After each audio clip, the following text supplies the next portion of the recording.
శ్రీ రామానంద భారతి స్వామి చేతుల మీదుగా శ్రీ సాయి దత్త పూర్ణాహుతి వేడుక నెల్లూరు జిల్లా మైపాడు తీరాన వైభవంగా నిర్వహించారు.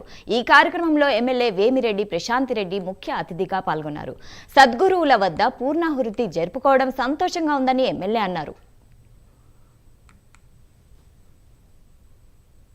మంగళ స్తోత్రం పారాయణ చేయాలని సంకల్పించారు. కానీ అది ఆల్మోస్ట్ దాటింది. ఈ రోజుకి 120 రోజుల నుంచి ఎంతో మంది ఈ స్తోత్రాన్ని పారాయణ చేస్తూ 3 రాష్ట్రాల్లో ఎంతో గొప్పగా స్వామివారు సంకల్పించిన దానికన్నా ఇంకా ఎక్కువగా ఈ జపాన్ని ఆచరించి ఇక్కడ మన కోవూరు కాన్స్టిట్యున్సీలో మైపాడు తీరంలో ఈ సముద్ర తీరంలో పంచభూతాల సాక్షిగా ఇక్కడ మన కళ్యాణ్ రెడ్డి అలాగే శ్రీలన్న 5 మంది సద్గురువుల దగ్గర ఇక్కడ ఈరోజు పూర్ణాహుతి జరగడం నిజంగా చాలా గొప్ప అదృష్టంగా భావిస్తున్నాను. ఈ కార్యక్రమం జరగడం అని చెప్పి ఇప్పుడే అన్న చెప్పారు. శ్రీలన్న కూడా కార్యక్రమానికి చేసిన భక్తులకందరికీ స్వామివారి ఆశీస్సులు ఉండాలని చెప్పి కోరుకుంటున్నాను.